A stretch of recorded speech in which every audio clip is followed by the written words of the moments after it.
समक साइडमा। र हाम्रो ड्युटी स्टार्ट त भएको छैन, अझै 6 बजेबाट स्टार्ट हुँदैछ। यही हो हाम्रो काम गर्ने ठाउँ भनेको, रम्बलै रम्बल छ।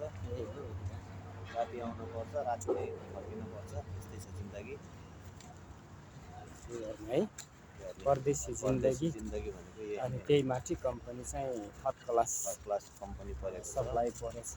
न पैसा टाइममा आउँछ, न अरूको टाइम अरू कम्पनीहरूको राम्रो छ। नेपालमा हुने हाम्रो युवाहरू जो विदेश आउने इच्छा र चाहना गर्नेहरूले पनि सुन्नुहोस् अनि यो भिडियोलाई हेर्नुहोस् एकचोटि। तपाईँहरूको लागि यो एउटा एकदम महत्त्वपूर्ण हुनसक्छ।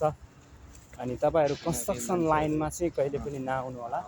जुन कम्पनीमा खाना छैन, बस्न छ भन्छ त्यो कम्पनीमा पनि नआउनु होला। त्यो चाहिँ तपाईँले सम्झनुहोस् कि जुन कम्पनीले खाना दिँदैन त्यो कम्पनी चाहिँ थर्ड क्लास हो। अनि त्यो कम्पनी क्याम चाहिँ विचार गरेर आउनु। सबै कम्पनी कुन हो के हो सबै भिडियो हेरेर तपाईँहरू बल्ल काममा आउनु। मान्छेले कसरी काम गर्यो, एकदमै के गरेछ, दुःख समस्या पाइरहेका छौँ। अनि जुन स्यालेरी भनेर आएको थियो त्यो स्यालेरी चाहिँ ठिक हाम्रो चाहिँ 1400 भनेर आएको, यहाँ चाहिँ 900 दिइराखेको छ। अनि त्यसमै खानुपर्छ। एकदमै गाह्रो समस्या छ।